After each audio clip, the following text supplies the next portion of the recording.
All right, let's jump right into one of the most incredible, high-stakes negotiations you'll ever come across. And I mean, this isn't just a simple prayer we're talking about here. Not at all.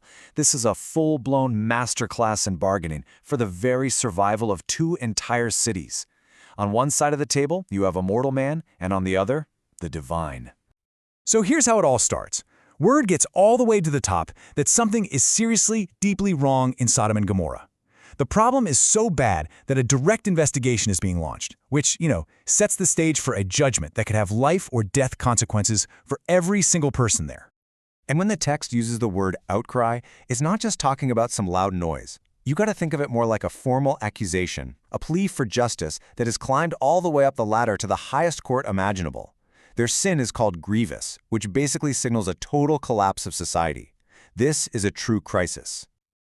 Okay, now this is the moment where everything pivots. Anyone else might just stand by and watch what happens, but not Abraham. He, a mortal man, actually steps up.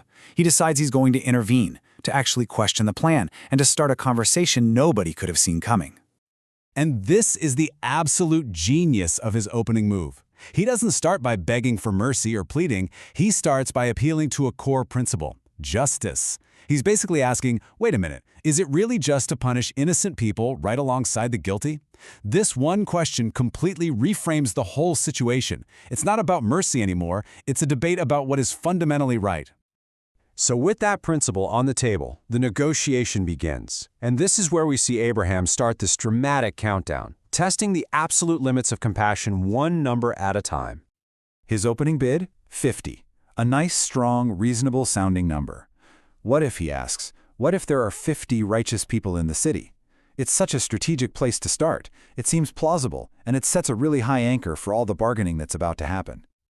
And bam! Just like that, the first concession is made. This is a huge win. The principle is now a firm promise. The entire city, all of it, will be spared for the sake of a few good people. So the innocent won't just save themselves, they'll end up saving the guilty too.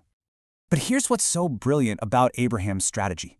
Right after this incredibly bold move, he immediately follows it up with profound humility. He reminds God, and maybe even himself, that he's just dust and ashes. It's this 1-2 punch of courage and humility that lets him keep pushing his case without sounding arrogant. It's what gives him the room to negotiate even further. And he doesn't waste a second. He's already pushing. Okay, so what if we're just 5 short? What about 45? He's immediately chipping away at the number. He gets the yes on that, so he presses on to 40. You can feel his confidence growing with each successful step, can't you? And then look at this. He takes an even bigger leap, jumping all the way down to 30. The pace is picking up, and his asks are getting way more daring. And he just keeps going, down to 20. I mean, think about it. So far, every single offer he's made has been accepted. The value of each righteous person is basically skyrocketing with every single concession. And that brings us to the final and most tense part of this whole negotiation. You can almost feel Abraham sensing he's getting close to a line. He even prefaces this last ask with a plea: "May the Lord not be angry, but let me speak just one more time." And here it is, his final offer, the bottom line, just 10. Can an entire city, thousands of people, be saved for the sake of just 10 good souls? This is his final, most desperate gamble. And the answer is a definitive yes. The negotiation is a stunning success. The deal is struck. The fate of an entire city now hangs on finding just 10 righteous people. It's an incredible outcome that shows just how much value is placed on even a tiny minority of good people. So the deal is done, but what does this whole remarkable exchange actually tell us? Let's unpack it, because this is about so much more than just saving a city. It's really a deep dive into the ideas of justice, mercy, and what a single human voice is capable of. Let's go back to that foundational question he asked at the very beginning. That wasn't just a clever opening line, it was his entire case.